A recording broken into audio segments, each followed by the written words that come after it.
ನಮಸ್ಕಾರ. ಇಂದಿನ ನಮ್ಮ ಚರ್ಚೆಗೆ ಸ್ವಾಗತ. ನಾವು ಆಹಾರ ಅಪಾಯಗಳು, ವಿಧಗಳು ಮತ್ತು ತಡೆಗಟ್ಟುವಿಕೆ ಅನ್ನೋ ಮೂಲಗಳನ್ನು ನೋಡ್ತಾ ಇದ್ದೀವಿ. ಆಹಾರದಲ್ಲಿರೋ ಅಡಗಿದ ಅಪಾಯಗಳು, ಅವುಗಳನ್ನು ಹೇಗೆ ಗುರುತಿಸೋದು, ತಪ್ಪಿಸೋದು ಅನ್ನೋದರ ಬಗ್ಗೆ ಸ್ವಲ್ಪ ಆಳವಾಗಿ ನೋಡೋಣ. ಮುಖ್ಯವಾಗಿ 4 ಥರದ ಅಪಾಯಗಳಿವೆ ಅಂತಾರೆ: ಭೌತಿಕ, ರಾಸಾಯನಿಕ, ಜೈವಿಕ ಮತ್ತೆ ಅಲರ್ಜಿನ್. ಸರಿ, ಶುರು ಮಾಡೋಣವಾ ಒಂದೊಂದಾಗಿ? ಹಾ, ಖಂಡಿತವಾಗಿಯೂ. ಇದು ತುಂಬಾನೇ ಮುಖ್ಯವಾದ ವಿಷಯ ಅಲ್ವಾ? ಯಾಕೆಂದ್ರೆ ಇದು ಮನೆಯಿಂದ ಹಿಡಿದು ದೊಡ್ಡ ದೊಡ್ಡ ಫ್ಯಾಕ್ಟ್ರಿಗಳವರೆಗೂ ಎಲ್ಲರಿಗೂ ಸಂಬಂಧಪಟ್ಟಿದ್ದು ಈ ಅಪಾಯಗಳಿಂದ. ಆಹಾರದಿಂದ ಬರೋ ಕಾಯಿಲೆಗಳು, ಕೆಲವೊಮ್ಮೆ ಗಾಯಗಳು ಕೂಡ ಆಗ್ಬೋದು. ಇಲ್ಲಿ ಇಂಟ್ರೆಸ್ಟಿಂಗ್ ವಿಷಯ ಏನಪ್ಪಾ ಅಂದ್ರೆ, ಪ್ರತಿಯೊಂದಕ್ಕೂ ಅದರದೇ ಆದ ರೀತಿ ನೀತಿ ಮತ್ತೆ ತಡೆಯೋ ವಿಧಾನಗಳು ಬೇರೆ ಬೇರೆ. ಸರಿ, ಹಾಗಾದ್ರೆ ಮೊದಲು ಭೌತಿಕ ಅಪಾಯಗಳು. ಈಗ ಅಕ್ಕಿ ಬೇಳೆ ತೊಳುವಾಗ ಸಣ್ಣ ಕಲ್ಲು ಸಿಗೋದು, ಅಥವಾ ಹೋಟೆಲ್ ಊಟದಲ್ಲಿ ಕೂದಲು ಬರೋದು, ಇದು ತುಂಬಾ ಜನಕ್ಕೆ ಆಗಿರುತ್ತೆ ಅನ್ಸುತ್ತೆ. ಅಂದ್ರೆ ಆಹಾರದಲ್ಲಿ ಆಕಸ್ಮಿಕವಾಗಿ ಸೇರ್ಕೊಳ್ಳೋ ವಸ್ತುಗಳು. ಉಪ್ಪಿನಕಾಯಿ ಬಾಟ್ಲಲ್ಲಿ ಗಾಜಿನ ಚೂರು, ಇಲ್ಲಾಂದ್ರೆ ಮಷೀನಿಂದ ಲೋಹದ ತುಣುಕು, ಧಾನ್ಯಗಳಲ್ಲಿ ಹುಳ, ಇವು ಉದಾಹರಣೆಗಳೇ ಅಲ್ವಾ? ಹೌದು ಹೌದು. ಇವು ನೇರವಾಗಿ ಕಾಯಿಲೆ ತರದೇ ಇರ್ಬೋದುವಾ, ಆದ್ರೆ ಗಂಟ್ಲಲ್ಲಿ ಸಿಕ್ಕೊಂಡ್ರೆ ಉಸಿರುಗಟ್ಟೋದು ಅಥವಾ ಬಾಯಿಗೆ ಗಾಯ ಮಾಡೋ ಚಾನ್ಸಸ್ ಇರುತ್ತೆ. ವ್ಯಾಪಾರ ಮಾಡೋರಿಗೆ ಇದರಿಂದ ಗ್ರಾಹಕರ ನಂಬಿಕೆನೇ ಹೋಗ್ಬಿಡುತ್ತೆ.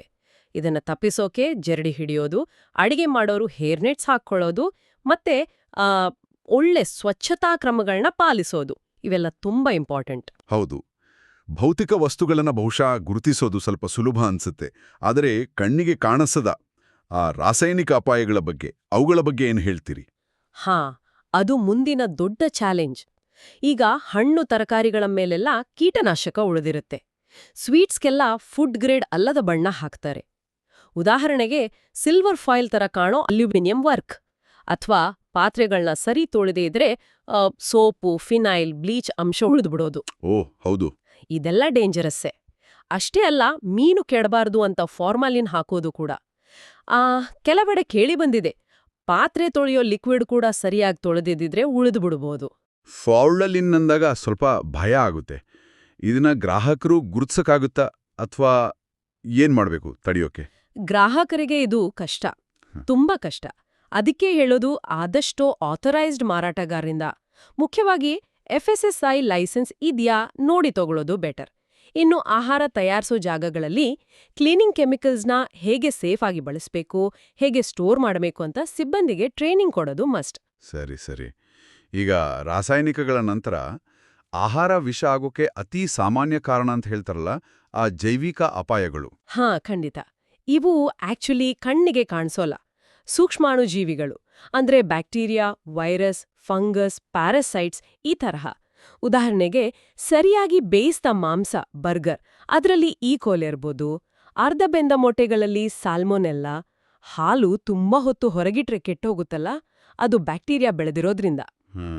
ಗೋಲ್ಕಪ್ಪ, ಪಾನಿಪುರಿಗೆ ಬಳಸೋ ನೀರು ಕ್ಲೀನ್ ಇಲ್ದಿದ್ರೆ ಅದು ಕೂಡ ಸಮಸ್ಯೆನೆ.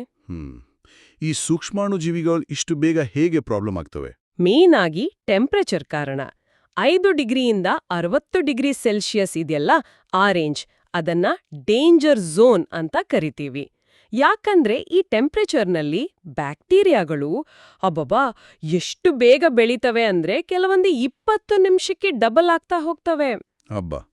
20 ನಿಮಿಷಕ್ಕೊಮ್ಮೆ ಡಬಲ್? ಹೌದು.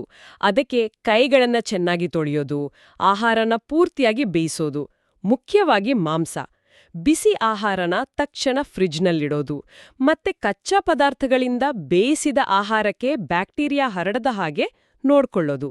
ಅದೇ ಕ್ರಾಸ್ ಕಂಟಾಮಿನೇಷನ್ ಅಂತಾರಲ್ಲ, ಅಂದ್ರೆ ಹಸಿ ಮಾಂಸ ಕಟ್ ಮಾಡಿದ ಚಾಕುನಲ್ಲೇ ಸ್ಯಾಲಡ್ ಕಟ್ ಮಾಡಬಾರ್ದು, ಆ ಥರ. ಇವೆಲ್ಲ ತುಂಬಾ ಮುಖ್ಯ. ಹೌದು, ತುಂಬಾ ಮುಖ್ಯ. ಈ ಜೈವಿಕ ಅಪಾಯಗಳ ಹಾಗೇನೆ ಕೆಲವರಿಗೆ ಕೆಲವು ಆಹಾರಗಳೇ ಅಪಾಯ ತರಬಹುದಲ್ವಾ? ಅದೇ ಕೊನೆಯದು ಅಲರ್ಜಿನ್ ಅಪಾಯಗಳು. ಹೌದು, ಇದು 4ನೇ ವಿಧ.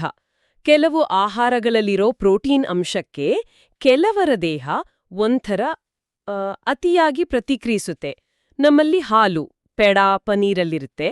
ಕಡ್ಲೆಕಾಯಿ, ಗೋಡಂಬಿ, ಚಿಕ್ಕಿ, ಲಡ್ಡು, ಗೋಧಿ, ಚಪಾತಿ, ಸಮೋಸ, ಸೋಯಾ, ಮೊಟ್ಟೆ, ಕೇಕ್, ಮೀನು, ಮತ್ತೆ ಶೆಲ್ ಫಿಶ್ ಅಂತೀವಲ್ಲ, ಏಡಿ, ಸೀಗಡಿ, ಇವೆಲ್ಲ ಕಾಮನ್ ಅಲರ್ಜೆನ್ಸ್. ಇದರ ಪರಿಣಾಮಗಳು ಎಷ್ಟರ ಮಟ್ಟಿಗೆ ಗಂಭೀರ ಇರಬಹುದು?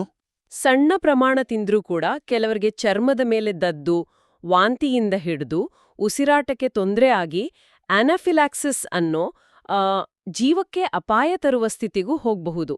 ಅದಕ್ಕಾಗಿಯೇ ಫುಡ್ ಮಾರೋರು ತಮ್ಮ ಪ್ಯಾಕೆಟ್ ಮೇಲೆ, ಲೇಬಲ್ ಮೇಲೆ ಇದ್ರಲ್ಲಿ ಏನೇನು ಅಲರ್ಜಿನಿದೆ ಅಂತ ಕ್ಲಿಯರ್ ಆಗಿ ಬರೀಲೇಬೇಕು. ಉದಾಹರಣೆಗೆ, ಇದರಲ್ಲಿ ಹಾಲು, ಗೋಧಿ, ಕಡ್ಲೆಕಾಯಿ ಇದೆ ಅಂತ ಮೆನ್ಷನ್ ಮಾಡೋದು ತುಂಬಾ ಇಂಪಾರ್ಟೆಂಟ್. ಕಾನೂನು ಪ್ರಕಾರನೂ ಹೌದು, ನೈತಿಕವಾಗಿಯೂ ಹೌದು. ಹಾಗಾದ್ರೆ ಒಟ್ಟಾರೆಯಾಗಿ ನಾವಿವತ್ತು ನೋಡಿದ 4 ಮುಖ್ಯ ಆಹಾರ ಅಪಾಯಗಳು: ಭೌತಿಕ ಅಂದ್ರೆ ಕಲ್ಲು, ಕೂದ್ಲು ತರದ ವಸ್ತುಗಳು; ರಾಸಾಯನಿಕ, ಕೀಟನಾಶಕ, ಕ್ಲೀನಿಂಗ್ ಏಜೆಂಟ್ಸ್; ಜೈವಿಕ, ಬ್ಯಾಕ್ಟೀರಿಯಾ, ವೈರಸ್; ಮತ್ತೆ ಅಲರ್ಜಿನ್ ಅಂದ್ರೆ ಅಲರ್ಜಿ ಉಂಟುಮಾಡುವ ಆಹಾರಗಳು. ಹೌದು, ಕರೆಕ್ಟ್. ಆಹಾರ ಸುರಕ್ಷತೆ ಅಂದ್ರೆ ಬರೀ ಅಡುಗೆ ಮನೆ ಕ್ಲೀನ್ ಇಡೋದು ಅಷ್ಟೇ ಅಲ್ಲ, ಆಹಾರ ತಯಾರಾಗೋ ಪ್ರತಿ ಹಂತದಲ್ಲೂ ಈ 4 ಅಪಾಯಗಳ ಬಗ್ಗೆ ಗೊತ್ತಿದ್ಕೊಂಡು ಅವುಗಳನ್ನ ಹೇಗೆ ತಡೆಯೋದು ಅಂತ ಯೋಚನೆ ಮಾಡೋದು. ಬಹುಶಃ ಈ ಚರ್ಚೆ ಕೇಳಿದ ಮೇಲೆ ನಾವೆಲ್ಲ ನಮ್ಮ ದಿನನಿತ್ಯದ ಅಭ್ಯಾಸಗಳಲ್ಲಿ ಈ ಅಪಾಯಗಳನ್ನ ಕಡಿಮೆ ಮಾಡಕ್ಕೆ ಯಾವ ಒಂದು ಸಣ್ಣ ಬದಲಾವಣೆ ಮಾಡ್ಕೋಬೋದು ಅಂತ ಯೋಚಿಸ್ಬೋದೇನೋ. ಅದು ಸರಿಯಾಗಿ ಕೈ ತೊಳೆಯೋದಾಗಿರ್ಬೋದು, ಅಥವಾ ಫುಡ್ ಲೇಬಲ್ಗಳನ್ನ ಇನ್ನೂ ಸ್ವಲ್ಪ ಗಮನ ಇಟ್ಟು ಓದೋದಾಗಿರ್ಬೋದು, ಅಲ್ವಾ?